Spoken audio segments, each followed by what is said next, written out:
Ada orang kafir nyakiti Nabi. Nabi bayangin dia masuk neraka aja nggak tega.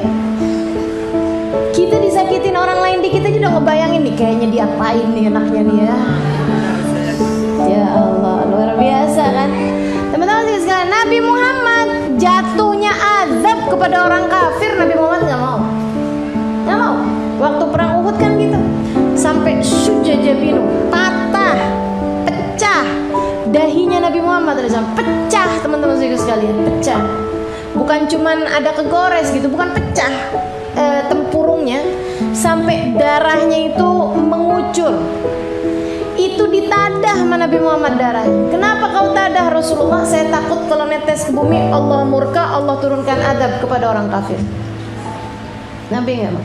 Waktu ada jenazah Yahudi lewat, Nabi Muhammad bilang, gumu, diri, yuk, diri.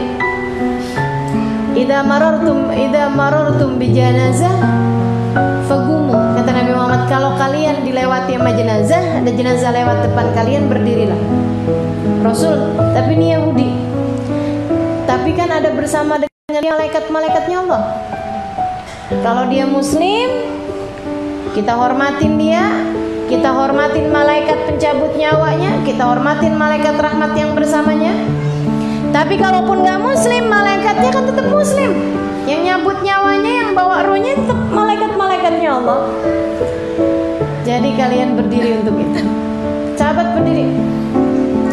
Nabi nangis. Sahabat sampingnya heran melihat, kenapa nangis Rasul? Kata Nabi Muhammad, nafsun aflatat alayya fayadkhulun nar. Ada satu jiwa, saya tidak bisa menyelamatkannya sehingga masuk ke dalam api neraka. Masuknya neraka orang kafir yang nyakitin Nabi, Yahudi yang kerjaannya memikirkan gimana cara menghancurkan Nabi. Nabi nggak tega bayangin dia masuk neraka. Hatinya itu loh teman-teman sekalian. Buat jadi pikiran kita nih, di mana hati kita dari hati Nabi? Di mana hati kita dari hati Nabi? Kamu bayangin ada orang susah gara-gara kamu, bisa nggak kamu? Kok biasa aja saya ya? Apalagi kalau orangnya mau udah nyakitin saya, terus mau gimana lagi sih? Masih seperti itu, kamu masih jauh dari Nabi Muhammad SAW. Kita masih jauh dari Nabi Muhammad SAW. Jauhnya ini, kamu nggak kepengen jadi tambahin deket. Jauhnya ini kamu biarin aja, kan nggak gitu. Jauh-jauhnya harus kita pangkas teman-teman sekalian. Gimana caranya? Miliki hati yang punya rahmat sama orang lain. Kalau ada keburukan-keburukan yang masih kita kerjakan sama orang lain, cepet berhentiin. Masih ada kejahatan kamu buat sama orang lain, cepetan. Taubatin. Lagi ada orang yang kamu jahatin selama ini, setiap ketemu kamu plengosin mukanya, ayo buruan. Lagi ada orang yang kamu sakiti hatinya saat ini, cepetan, minta maaf, buruan. Lagi ada sesiapapun yang kamu punya niatan buruk kepadanya selama ini, buruan. Ada kebaikan apapun kamu niatin sekarang waktunya teman-teman sekalian. Dibantuin nanti sama teman-teman.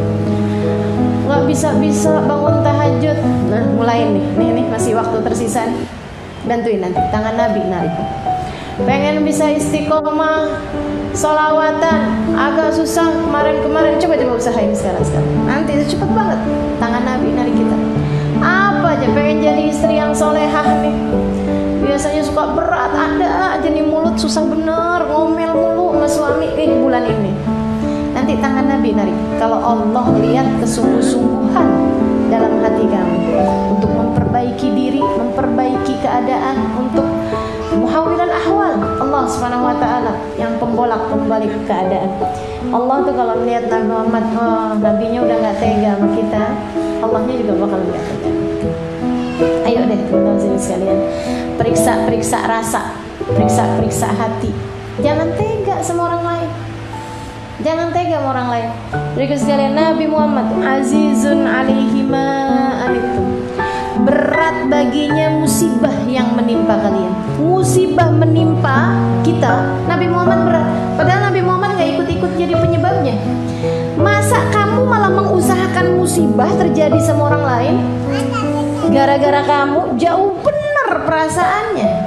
Nabi musibah terjadi sama orang lain, Nabi yang gak tega, padahal Nabi gak jadi penyebabnya. Masa kita umat yang aku cinta sama Nabi malah berusaha untuk memberikan musibah kepada orang lain gara-gara kita? Kalau suami kita punya istri yang gak soleh, akan musibah buat dia, kita musibahnya dia. Kalau kita gak didik anak-anak kita dengan benar, marah-malah mulu kerjaannya, ngomel-ngomel mulu kerjaannya, kita jadi musibah buat anak kita, teman-teman sekalian. Ada hati yang terluka gara-gara kita. Kamu pikir kalau kamu ngomel-ngomel anaknya gak sakit hati apa? Terigu sekalian, tetangga kamu jahatin, kamu jadi musibah buat dia. Musibahnya dia itu, jika dia muslim, Nabi berat karenanya. Berarti kamu telah jadi orang yang membuat beratnya Nabi Muhammad SAW. Kita ngaku cinta, ternyata di hadapan Nabi kita dianggap sebagai musuh karena memberatkan hati orang lain, menyedihkan hati orang lain. Inna lillahi wa inna ilaihi raji'un. Jangan jadi musibah. Nawar dagangan sampai melit, bener orang nyampe sakit hati gitu. Dia lepas juga dagangannya habis, kalau enggak udah ini deh nantinya malah rusak, basi, busuk, ini itu segala macam. Sedih hatinya. Dia ngadu pada Allah. Nabinya sedih loh karena musibah dia, dan kita penyebabnya. Dan kita ngaku cinta sama Nabi Muhammad. Nah kan jauh banget. Jauh banget gitu. Orang mengadukan kita kepada Nabi Muhammad SAW. Jangan sampai jadi orang yang kita diadukan sama orang lain kepada Nabi. Ya Rasulullah, saya udah gak tahan dijahatin mulut sama kakak ipar saya. Ya Rasulullah, saya gak tahan dijahatin mulut sama orang itu. Ya Rasulullah, saya didukunin sama dia terus. Ya ampun Rasulullah, saya. Kita diaduin sama orang lain kepada Nabi Muhammad SAW. Sedih bener, jangan sampai kayak begitu. Mudah-mudahan Allah karuniakan kepada kita nih kebaikan-kebaikan hati yang bikin kita gak jadi orang yang diadukan kepada Nabi atas keburukan-keburukan kita. Maka apapun yang masih sedang dikerjakan dari segala keburukan-keburukan, berhentilah teman-teman sekalian. Apapun aja yang masih dari keburukan-keburukan yang masih kita kerjakan, mudah-mudahan kita niatkan berhenti dan minta sama Allah tangan Nabi Muhammad menarik kita semua insyaallah dari segala keburukan-keburukan. Amin ya rabbal